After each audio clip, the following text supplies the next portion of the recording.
اکثر دینداروں میں دیکھا ہے، اگر کاروبار صحیح کاروبار کا انتخاب کریں گے بھی نا تو محنت نہیں کرتے، کیونکہ وہ سمجھتے ہیں کہ اگر ہم نے محنت کی تو ہم دنیا کمانے تو آئے نہیں ہیں، ہمیں تو اللہ نے اصل کس کے لیے پیدا کیا ہے؟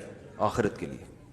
تو پھر یہ تکلف کی کیا پھر اس تکلف کی ضرورت کیا تھی؟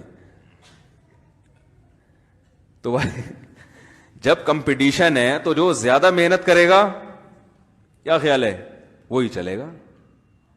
جب کمپٹیشن چل رہا ہے تو جو محنت زیادہ کرے گا وہی کرے گا نا، تو آپ کو محنت کرنی پڑے گی. ہاں محنت میں غلو اسلام میں منع ہے، اتنا غلو کہ اپنی صحت کا بھی خیال نہیں ہے، نیند کا بھی، بیوی بچوں کا بھی خیال نہیں ہے.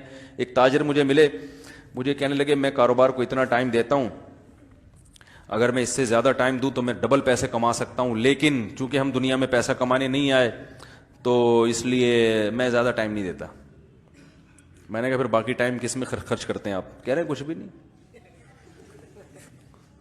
تو میں نے کہا اللہ کے بندے دیکھو اس وقت مسلمانوں میں تاجروں کی بہت کمی ہے، اگر یہ پیسہ مسلمانوں کے پاس آپ کے ڈبل پیسے ہو رہے ہیں تو قوم کے لیے کر لو میرے بھائی.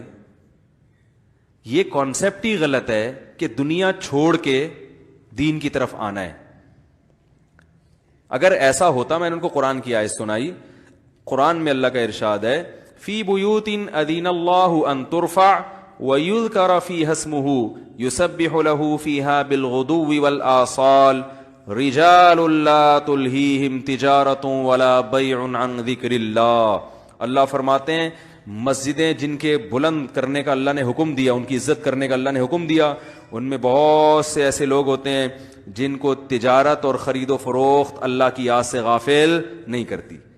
میں نے کہا اس کا مطلب وہ تجارت میں لگتے ہیں، خرید و فروخت میں لگتے ہیں، تبھی تو ان کو یہ چیزیں اللہ کی یاد سے غافل نہیں کرتی نا. اگر یہ تجارت اور خرید و فروخت میں لگنا ہی سے اسلام روکتا تو اللہ کیا فرماتے ہیں کہ ان مسجدوں میں ایسے لوگ ہوتے ہیں جو اللہ کو یاد کرتے ہیں اور اس وجہ سے وہ تجارت سرے سے کرتے ہیں ہی نہیں. تو میں نے کہا تجارت میں مشغول ہونا دین کے خلاف نہیں ہے، جب اللہ کو یاد کرنے کا ٹائم آئے اس وقت تجارت آپ کو اللہ کی یاد سے غافل کر دے، یہ شریعت میں پسندیدہ نہیں ہے. میں نے کہا بھائی آپ 5 ٹائم نماز کے لیے وقت نکالیں، اگر بزنس میں اتنے مشغول ہیں کہ 5 نمازوں کا ہی ٹائم نہیں مل رہا تو یہ غلو ہے. نمبر 2 اپنی صحت کے لیے ٹائم نکالیں، بزنس میں اتنا مشغول ہے کہ نہ واکنگ نہ دوستوں کے ساتھ ٹاکنگ، صحیح ہے نا، اور نہ کبھی تفریح کا ٹائم نکل رہا ہے اور نہ کوئی ایکسرسائز کا ٹائم نکل رہا ہے، نہ یہ تو اپنی ذات، یہ صحت کے حوالے سے. تیسری چیز ہے بیوی بچوں کا کے لیے، رشتہ داروں کے لیے ٹائم، وہ بھی نکالنا پڑے گا. سمجھ رہے ہیں نا، ایسے بزنس میں مشغول ہو گئے کہ یعنی بیوی بچوں کو ٹائم ہی نہیں دے رہا، پھر پیسے ہی دے رہا ہے ٹائم کی جگہ.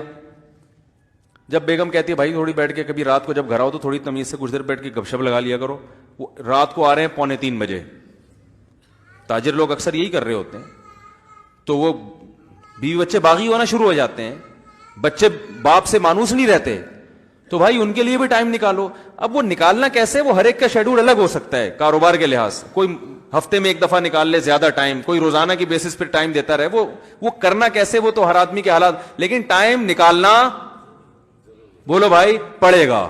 تو دیندار میں جو بڑی میں گڑبڑ بتا رہا تھا کہ وہ سرے سے محنت کرتے ہی نہیں ہے، یا دین کی غلط تشریح ان کے دماغ میں آتی ہے. کاروبار بھائی تو ڈبل کما سکتا ہے، تو آدھا کیوں کما رہا ہے؟ تم ڈبل کماؤ اور اس کمائی کو اللہ کی قرب کا ذریعہ بناؤ، رشتہ داروں پہ خرچ کرو، یتیموں پہ خرچ کرو، دینی مدارس پہ خرچ کرو، دین کی تبلیغ پہ خرچ کرو. حضرت عثمان رضی اللہ تعالیٰ عنہ اگر غریب ہوتے تو کیا 100 گھوڑے دیتے جہاد میں؟ وہ نبی صلی اللہ علیہ وسلم کو جہاد میں مال کی بھی ضرورت تھی کہ نہیں تھی؟ تو یہ مالی تعاون کس نے کیا؟ تاجروں نے کیا نا، جو صحابہ. اگر وہ تجارت چھوڑ دیتے کہ ہم پوری زندگی دین کی تبلیغ کریں گے، تو اللہ کے نبی فرماتے تبلیغ کے لیے بھی پیسے تو چاہیے، وہ کہاں سے لاؤں میں؟ نہیں یار یہ سمجھ میں میرے بھائی.